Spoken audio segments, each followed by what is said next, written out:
Alright, Dustin, let's talk about your character and how to use them in the game and what you'll be doing. If you watch the other videos, you'll know that so this abilities tab is going to be where all your stuff is. Like I said in that video, you can these stuff in parentheses is stuff that I've added.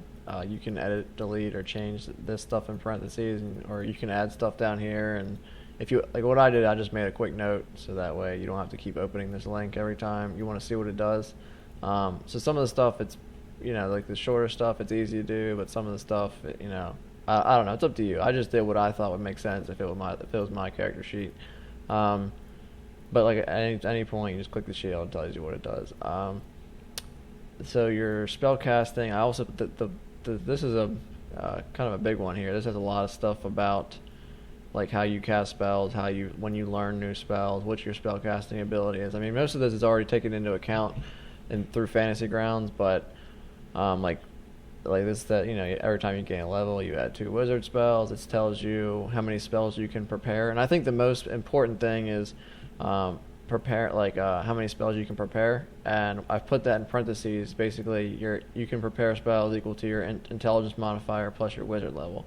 So it's just something to keep in mind. Like as you level up, you're going to be able to prepare more spells, and that's like a quick reference. So your languages and everything. So basically, in let's see, in the actions tab.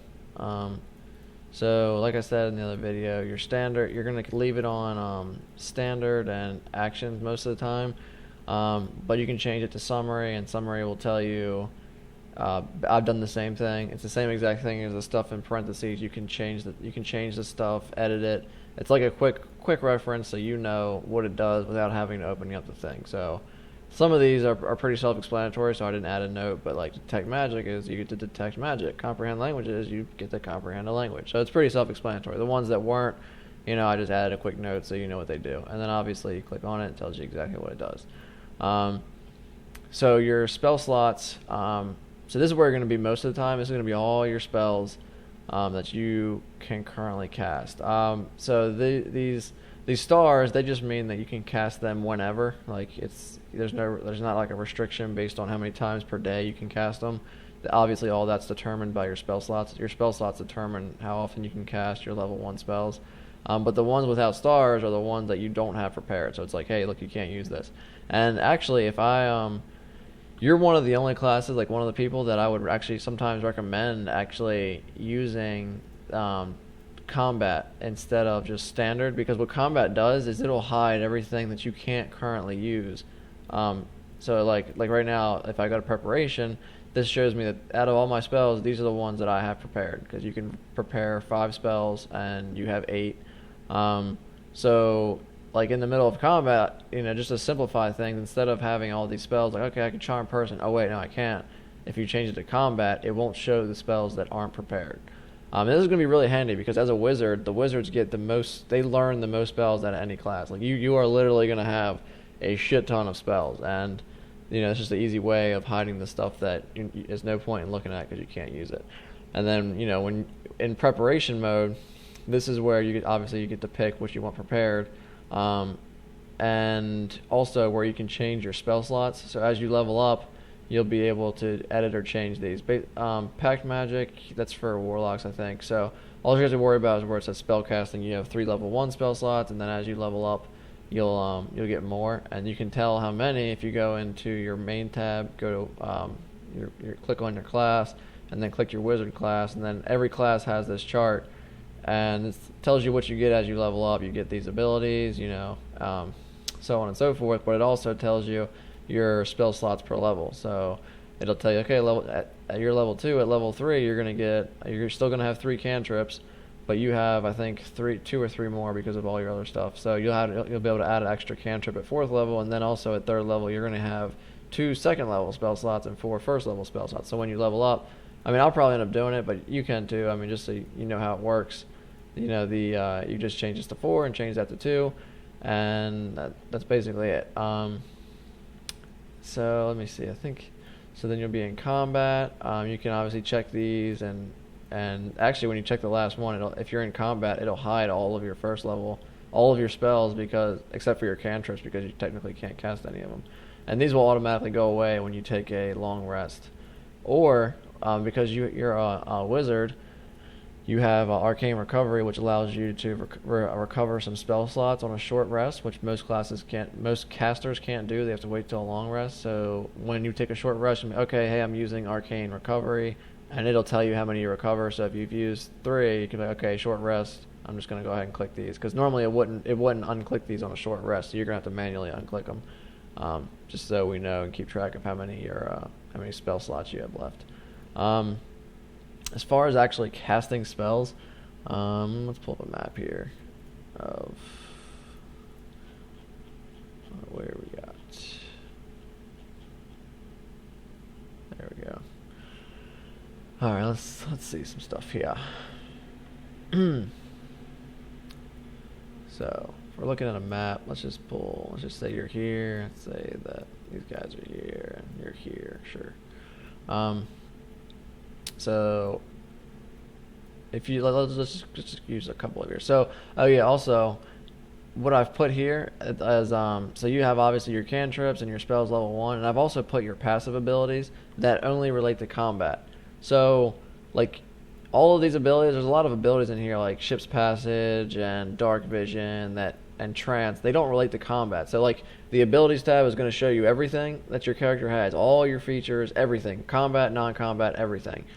But in your actions tab, I only put in here what's actually related to combat. So even though these abilities, they don't actually do something in combat, like you don't like do damage or something, but they do affect combat. Like so Fey Ancestry, for example, you have advantage against charm, and you're immune to sleep magic or anything magical that would put you to sleep. So in combat, that might come up, and you'll just have to remember that, and you'll be on this sheet most of the time. So if I say, hey, this guy's going to try to charm you, you can be like, oh wait, the game's not automatically going to pick it up, so you're going to have to pick that up and say, hey, I have advantage against charm because of Fey Ancestry. Like, okay, cool. So then you would just click this button right here, which is advantage, and then you would roll whatever the dice roll was. Like it'd probably be like a I don't know, like a charisma saving throw. And if you click this advantage and then you make the roll, it's automatically going to roll twice for you and keep the highest one, and then the advantage button will go away. So that's how you would do like Fey Ancestry. Improve Minor Illusion. Let's see. When you cast Minor Illusion, you can create both a sound and an image with a single casting. This is just to remind you that because you have Minor Illusion on your cantrip, you might be casting it a lot. Normally, you can only cast a sound or a visual illusion, but just as just like a reminder, like, hey, you can cast this and use a sound and visual illusion. So it's just like a front. Basically, any kind of combat reminders will be up here, and these are passive abilities. Cantrips, you can use these all the time. You always have them memorized. You don't have to prepare them. You can have as many as your class lets you have. Basically, and you'll constantly get more. Like Firebolt. So like I said, when this will be like your summary, and then like in combat, you're gonna have actions. And let's just say I'm in combat because I don't want to show my spells I can't use. So you can see like it has a this dice roll and then this damage roll. So the dice roll is the attack, and the damage roll is the actual damage if you hit. So if I read Firebolt, you hurl a fireball, deals 1d10 fire damage if it hits, and it's a ranged spell attack. So what that means is that basically you just target an enemy, you hold control, left click, so now I'm targeting this guy. Now that I'm targeting him, I can either drag this roll on top of him, like left click and drag like that, and that'll make an attack. Let me get rid of this. And like so right there you roll a 9. It's a 4 plus 5, and the plus 5 is I think we talked about this when we made your character. But it's basically if you go to your spell casting, it'll tell you what your attack modifier is. So it says spell attack modifier right here. Your proficiency bonus, which is +2, as it's shown up here, and plus your intelligence modifier, which is +3. So that's where that +5 comes from. So you rolled a 4, you got +5, which is a 9, and this hobgoblin has an armor class of 18, so you didn't hit. That's actually a pretty high armor class for an early enemy. So yeah, so you wouldn't have hit there. But the other way to roll it is just to double click it because I'm already targeting him, so I can just click it once, and then you roll a 10, you still miss. So if I had hit though, it would say, oh yeah, you hit, attack. So then all I have to do is either drag this on top of him. Like, I think it's easier just to click it. Just if you target him with control and then just click the damage, it'll roll your damage. And that was a really good roll. You roll 1d10 as the this thing says, and you did 9 damage, and it took away that much damage. So he's got 11 HP. Basically, he took away most of his HP. And I've this is like these little magnifying glass. They just tell you this is like the formula. Like don't like I wouldn't. You don't want to mess with this stuff because this is like how the game calculates it. Same thing with this magnifying glass up here. This is how it's calculating all of your damage. Like basically what we just read. Your spellcasting is your intelligence, which is +3. And it's saying that it's your base modifier plus your proficiency. So your base modifier for intelligence is 3 plus your 2 from your proficiency bonus is how it's coming up with its number. And prepared. Why does it say? Oh, okay. So if I added another, so this is also I think where you can do. Let's see something here. This is where you add how many spells you can have prepared, I believe. I don't think you can check more. Let's see. 1, 2, 3, 4, 5, 6. So it doesn't matter. Okay. I don't know why it does that, but so anyway, so you wouldn't want. Let's say charm person wasn't on. Okay, anyway, so forget about that magnifying glass. You don't have to worry about it. So if we're back into combat, so that's Firebolt. Pretty self-explanatory. Now, like I said in the Dungeons and Dragons explanation, this is considered a ranged attack. It's a ranged attack +5 is what it is, even though it's a spell. So if you're in melee range and you cast the spell, you're going to have disadvantage. So I'll remind you, the game doesn't automatically pick that up. So I would say, hey, you're in melee combat, you have disadvantage. So you just click this, and then roll your dice, and it's going to keep the lowest of the 2, which is 2, you got a 2 +5 is 7. So in general, you want to avoid that.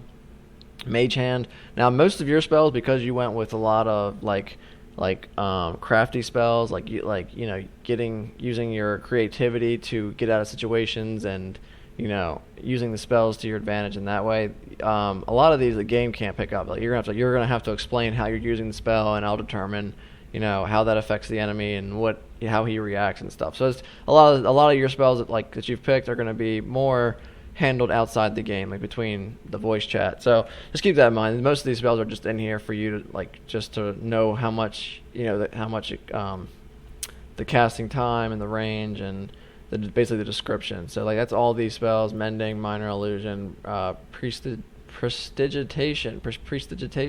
Yeah, we're gonna fuck that up all game. Oh well.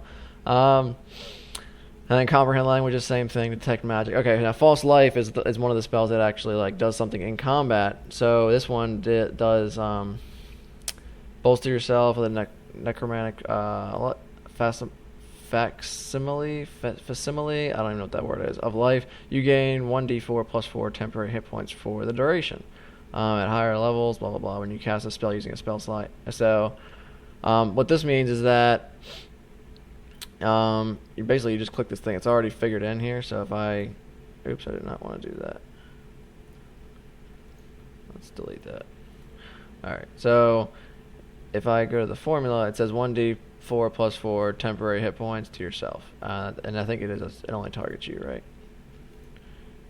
Yeah, range itself. So you just click this, bam, and it's going to roll the dice. 2 + 4 gives you 6. And then if you go to your if I look at the combat tracker, you have 6 temporary hit points, and whenever an enemy damages you, those will be taken away first. They're also shown on your main sheet, temporary hit points. So that's that. And whenever you cast a spell, the game doesn't automatically know that you've used it, so it's not like when you click this button, it's going to know. Just remember that you have to check this when you use a first level spell.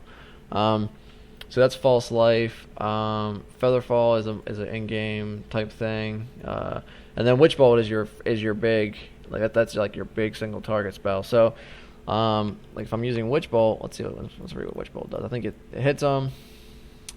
It does make a ranged spell attack against that creature. So remember, you have disadvantage if you use it in melee. On a hit, the target takes 1d12 lightning damage, and on each of your turns for the duration, you can use your action to deal 1d12 to the target automatically. The spell ends if you use your action to do anything else. So let's see, what do I have here? So this is the 1d12 lightning. 1d12 lightning. So for some reason it's got 2 entries. It doesn't need 2 entries. Let's delete this action.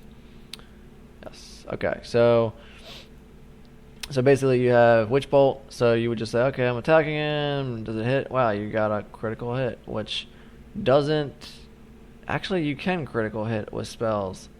Yeah, whenever you make an attack, you would roll double the damage dice. So here, I wonder if it should automatically do it. So now if I click this, it's going to roll 1d12 and do that much lightning damage.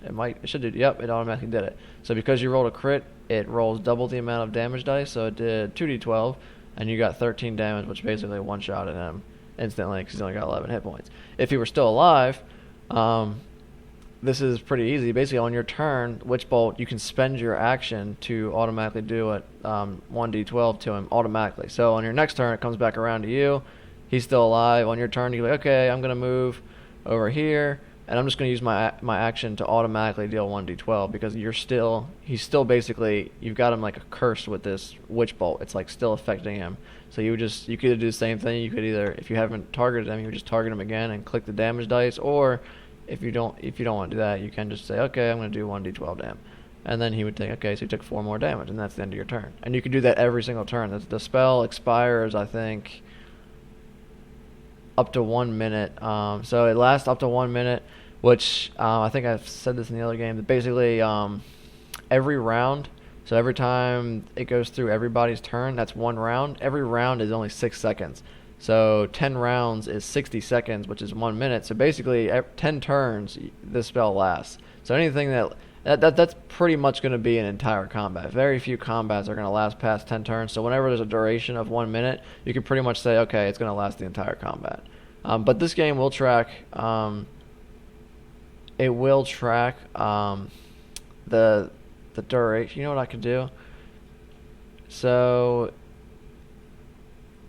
let's see. Because the game's it's not automatic. It'll keep track of it by itself, like the duration of Witch Bolt. Now, what I could do, like if you hit this guy with Witch Bolt, I could be like, okay, if I go to, I think, effects, which are here, effects. Yeah, so if I go here, I could just add something that says, Witch Bolt. There it is, and it lasts. Duration is gonna be 10 turns basically, and now every time it gets to 10 turns, it'll just keep counting down. So what I'll probably end up doing for you is I'll add another button in here. There's a way to, like, I could do add effect, and I could do let's see, if I just name it like Witch Bolt, and I say it lasts for 1 minute, targets, expends never automatically. Okay, so there we go. So now what we would do is okay, so now let's get rid of all this. So now you have this effect button. So basically you would hit him with Witch Bolt, and then if you hit him with the attack, you would just drag this effect or double click it if you're targeting him. So let's just go through this again. So I would just roll my attack, I missed, I would say I hit, okay, so I did 11 damage again, and then I would apply the effect to him.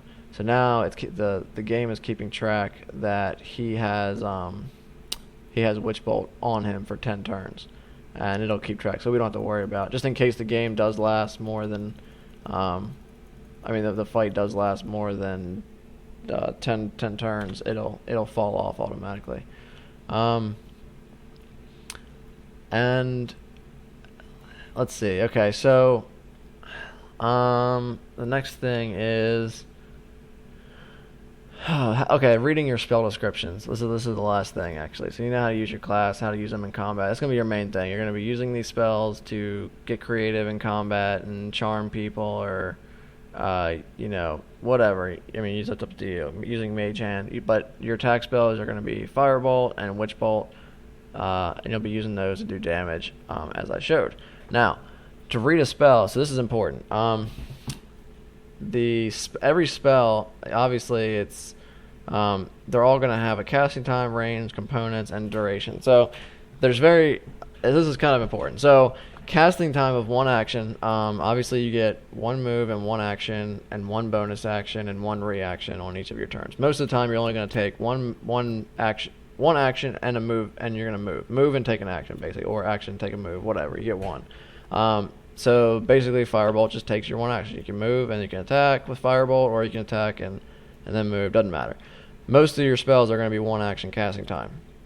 The range, 120 feet. I mean, you can imagine how fucking far 120 feet is. I mean, that's like ridiculous. Like, you could target. It's 70 feet. I mean, that's 110 all the way out there. So Firebolt is stupid. Like, I mean, like if you figure like Michael's able to throw daggers at a 30-foot range, like, and you're tossing Firebolts at a 120-foot range. So just that spell is pretty much always going to be able to hit.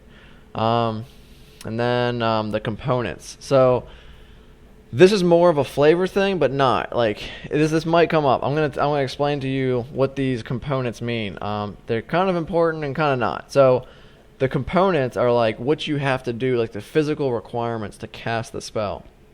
And there's three letters that'll be here. It's going to be V, S, or M. The V means it's a verbal component. The S means it's a somatic component. Somatic being like a hand gesture or some kind, like basically a hand gesture. And the material component, M, is a material component, which basically means you need an actual like item, or like some kind of dust or something that you can like that you draw from that item to cast the spell.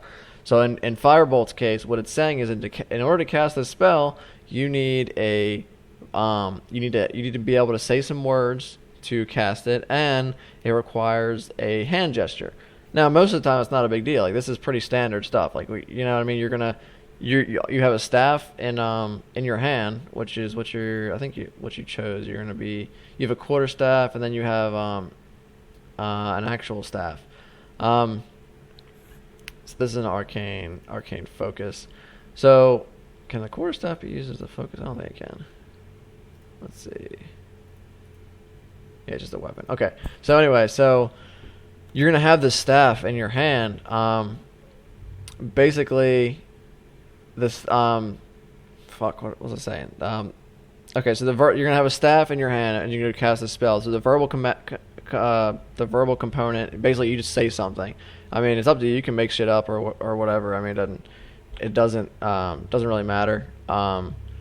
But like, you don't have to say anything. Just basically that V is in there to tell you that you have to be able to talk in order to cast this spell. And most of the time that's fine. But if you're gagged somehow, or you're like taped around the mouth, or you're in an area of silence, like a magical silence, which is a common way of stopping casters from casting spells, that's why it matters. It's like, so just remember that, like, if you ever can't speak, then you can't cast any spell that has that V component in it. And it's going to be most of your spells. Like, typically every spell is going to be verbal and somatic. So basically talking, like reading and like speaking words and making hand gestures. Like Minor Illusion, for example, is one of the few spells that doesn't. It doesn't require verbal components, but it does require a hand gesture and a material component, which is a bit of fleece. And I'll get to that in a second. So with Minor Illusion, in that same situation, if there's a area of silence or you're gagged, you can still use Minor Illusion to maybe trick the guard that's watching you or something into, into getting the keys or something to free you. So just keep that in mind. That's what the V is for. So the S, the somatic component, is basically the same thing. S is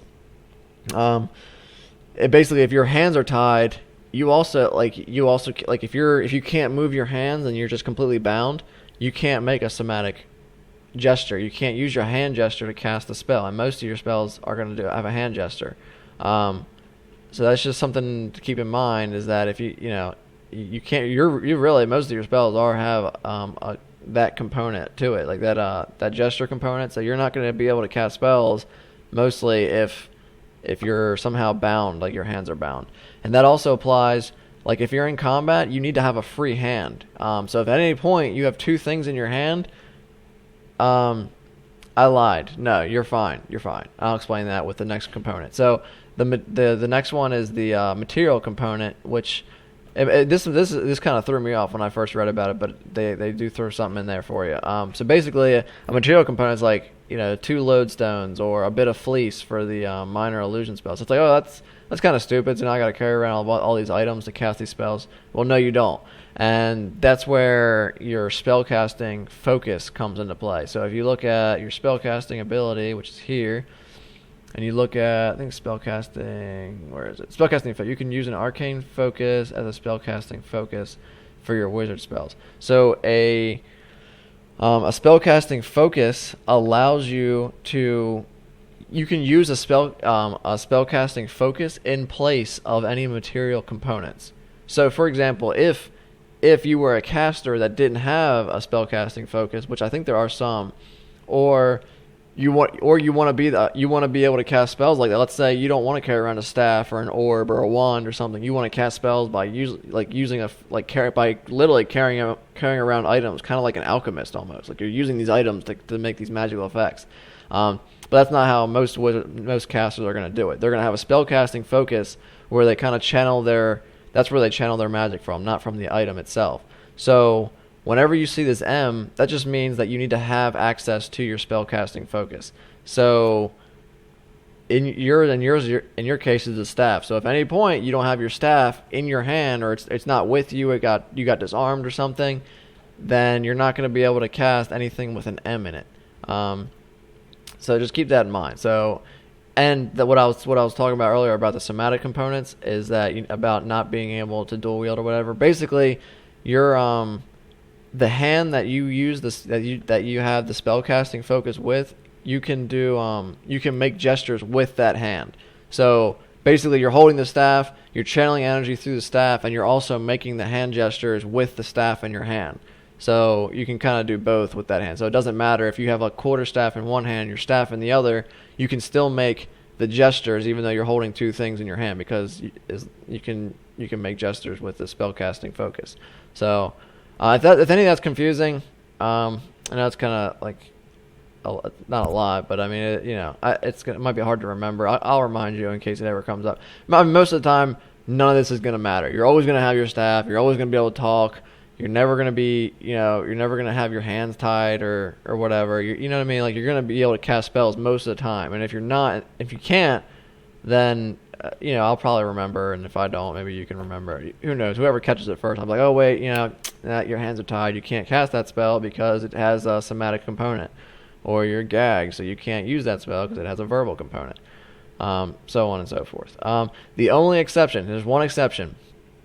Some spells where they have the material component, they will have an actual gold or like a money price next to the item. Like instead of saying just a bit of fleece, it'll say like a bit of fleece that's and the fleece is worth, let's say 10 gold pieces. If at any time it has a money value, that means that you absolutely have to have that item. You can't use your spellcasting focus to replace that item. I don't think you have it. That's going to be mostly for higher level spells, I believe. Yeah, so none of this stuff is going to be like that. Yeah, they don't have money. But like your higher level spells, like sometimes they will have that. It's just something to keep in mind when we get there. If you see that money next to the material, then you actually have to have that material. And if you don't have the materials and you just acquire a spell, because I'll probably forget about it too. And you can just remind me, like in the game, like, oh man, I need such and such to cast a spell, and I can make it available in the game, like maybe a shop or something that carries it. Like if you need to find, like, I don't know, like let's say a healing potion to channel this healing spell through, and it says it has a money price next to it, then I'm like, okay, well this is a shop right here, and it has all these items, and I'll probably include the healing potion to where you can buy that item, so you'll be able to cast it.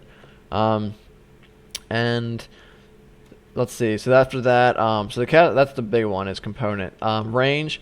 Obviously, there's touch, which basically means you have to be within melee range. And so that's basically it. 30 feet. Components. Duration is 1 minute. Like I said, that 1 minute is basically 10 rounds. Duration instantaneous, which means it just happens instantly and then it goes away. There is no duration. The last big thing is concentration. Concentration means if a spell has concentration, that you literally have to concentrate on it to maintain it. Like, so Witch Bolt is like after you hit them with it, you're maintaining the Witch Bolt spell on that person, and you're kind of like they're constantly affected by it, and every turn you can just keep zapping them with lightning. Now, when you're concentrating, you can do other things. Like, it's not like you just sit there and you have to constantly be like spend your turn concentrating. No, like, you're free to do what you want. The only thing about concentration is that you can only concentrate on one spell at a time. So, like, if you come across another spell that requires concentration, which I don't think you have right now. I don't know. Then you have to end concentration on the previous spell to cast the new one with concentration. And the last thing about concentration is if you're concentrating on a spell and you take damage, you have to make a Constitution saving throw to see if you maintain concentration on it. So, for example, if you have Witch Bolt cast on, let's say, this guy, and this guy comes up and hits you and he does like 6 damage, I'd be like, okay, you were concentrating on Witch Bolt. Go ahead and make a Constitution saving throw. All you'll do is just double click this Constitution saving throw button, and you have to succeed. You either have to hit the target number is either 10. 10 is the default number, so right here you would have succeeded. You would have kept concentrating, or the damage equal to the amount of damage you took. Whatever number is higher. So if you took, for example, 6 damage. 10 is higher than 6, so it automatically defaults to 6. But if you took 15 damage, then the number that you have to succeed on becomes 15. So then you would have to, you would have to roll 15 or better to succeed and maintain concentration. And that's pretty much it for reading your spells. Up to 1 hour. I mean, that's basically, you can cast this and leave it up. 1 hour is a long time, and that's a cantrip. So. There's also spells, I think, that last for days. I think, like, your Mage Armor. Let's see. Let's go to Manath. Let's go to Abilities. Or Actions. Mage Armor. Let's see. This lasts for 8 hours. So this is basically, like, all day, pretty much. Basically, you can cast this before combat even starts. Like, you don't have to, like, wait till combat and then waste a turn in combat. Like, you can just, like, if you know you're about to get into combat with somebody, you can be like, all right, before we start combat, I'm going to go ahead and cast Mage Armor. And you would just cast it, and it's going to put an effect on you that gives you that ability. Let's see. So, I think it'll show it, right? No, it's not effect. Oh, I applied it to the Hobgoblin because I was targeting the Hobgoblin. That's right, because you can target other characters because it's not just a self spell. Let's just say you were targeting yourself. So your targets, you're targeting. Let's take him off and target your. Okay, let's just do this. So we'll do Mage Armor on yourself. So now effects are Armor Class +3. Now what this is set to never expire. Oh, it's set for 8 hours, which basically means that it never expires. Like, it's never going to expire in combat. So basically it'll just stay on all the time. And even when I clear effects, like if I go to, let's see, if I go to effects, clear expiring effects, see, it won't get rid of your thing because it's an 8 hour thing. So even after the combat's over and I clear everybody's effects, like if Josh is raging or something and I get rid of that, yours will stay up always. So just keep that in mind, that Mage Armor lasts a really long time, and it'll probably be like the whole day you're gonna have it on. So like before you cast it the first combat, you just use it.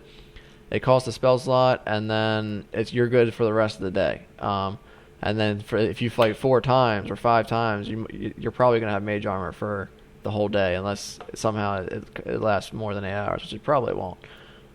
So that's how that works. I think that's it. Let's go into Fog Cloud. So let's go back to the map. So Fog Cloud, obviously you can use this in just a role-playing fashion. Like you could just say, all right, well, I'm like, you're trying to hide from somebody. I cast Fog Cloud and they can't see me or something. So let's see. So this is you create a 20-foot radius sphere of fog centered on a point within range. So if we're in combat though, and you want to cast this to like avoid people or hide or run away or something, or just make them lose, break their targets so they can't see you guys and you can ambush them again or something. What you can do is I explained this in the other video too, is that if you press left click and right click together, it's how you draw stuff. Like if you just do it by itself, you draw the arrow. If you hold shift, you do rectangles, and then I believe if you hold control, you do circles, and then alt is cones. So basically for this is a 20 It's a 20-foot. What did I say it was? Fog cloud. It is a 20-foot radius sphere of fog centered on a point within range. So, and within range is 120 feet. So that's like forever away. So then you would just say, okay, hold control, press left click and right click and drag, and then I would just basically, you can pick a point. You can either do, in general, you're going to be picking. I would say pick the center of a square, and that way it'll affect basically. And that's 20 feet right there, right? Yeah, you always go to, just remember that you always select the same. So if you pick the center, you want to drag it to the center of another point. If you pick like the corner of a space, then you want to drag it to a corner of another space. Like you wouldn't want to stop it here or there, because it's still calculating as 20 feet. But technically, this is a little bit, this and this, it's saying it's both 20 feet, but it's really not. This is 20 feet. This is actually like somewhere in between. Like this is like 22.5 feet. So that's kind of like, it gives you some extra squares that you normally wouldn't have. So just remember that wherever you start the point from, you want to drag it to that point in the next square over or whatever. So this would be a 20-foot square, and then I can drag it, and then you can just move it around. If you're like, okay, I don't like where this is targeting it, I'm just going to try it like right here. And then, okay, that's where I'm going to cast it. I'm like, okay, cool. So then I would just leave that there and say, okay, there's a fog cloud in that spot. They can't see you guys anymore, and so on. So that's pretty much it. And if you want to erase it, you just press left click and right click by itself. All right. So I think that's it. I know that was kind of long, but unfortunately, spellcasting has a lot of little rules like that to it. Oh, one more rule. Sorry. If at any time the casting time, so this is a 1 minute casting time, meaning that if you want to cast this outside of combat, it's easy. You just spend you say, all right, I spend a minute and I cast mending, which is what you're going to do most of the time. You're probably not going to cast mending in combat too many times, but you might. But if you do it in combat, just remember 1 minute is 10 rounds, and if you're casting a spell, you do have to sit in the same spot and spend your entire action every turn doing nothing but casting this spell. And if you take damage, let's see, spell. Oh, if you take damage, you do the same thing you would as if you were concentrating, and you have to roll and see if you keep casting the spell, and you might have to restart again. So this is going to take 10 rounds to cast this in combat, which is like it's kind of like not really plausible, because to sit in a spot for 10 rounds, basically you're just kind of out of the combat while your buddies are dying or whatever. So let's just keep that in mind, that the casting time. And if any time that says bonus action, if the casting time is a one bonus action instead of one action, which means you can which means you could use the spell. You have to use the spell as a bonus action. You can't use the spell as a regular action. Let's say if it says one bonus action, you can't. Okay, let's say you use your bonus action for something else. Let's say you use your bonus action to open a door or something. Okay, so now you've used your bonus action, and the cast time of the spell is one bonus action. You can't use that spell you can't use your regular action as a bonus action. So if you've used your one bonus action and you still have an action, it doesn't matter, because you don't have a bonus action. You can't cast a spell that costs a bonus action. That's something to keep in mind. And the other thing is, if you do cast a spell with a bonus action, you can't cast another spell with your regular action unless it's a cantrip. So if, let's say, detect magic, I don't even know if any of these are bonus actions. No, they're not. So let's just say I cast a spell with a bonus action. Okay, I cast like a level 2 spell or something with a bonus action. I still have my action, and I'm looking at this spell, and it says, oh yeah, you can cast it with one action. But because I've cast a bonus action spell, I can't cast a level 1 spell. I have to use a cantrip, or I have to take another action, like swinging with a weapon or something. Just keep that in mind too if you ever come across that. That's kind of like every spellcasting role in the book. And like most of these don't even apply right now. Like you don't have anything that has bonus actions. You're probably not going to be worried about components. You're not going to be worried about probably casting time too much. But it's just something to I'd rather just put it all in your head right now, and then when it comes up later, in the game, I don't have to explain the whole thing. I can just be like, oh yeah, remember if you need this and that to do that. Like, oh yeah, that's right. So I kind of just covered everything. I know it was a little long, but like I said, spellcasters have a lot of rules associated with them. But they're probably also the coolest. You have the most options out of anybody. So that's that. Anything I missed, we'll just cover in the game. So all right, man. The next time we talk D&D, it'll probably be in the game. So all right, man. I'll talk to you later.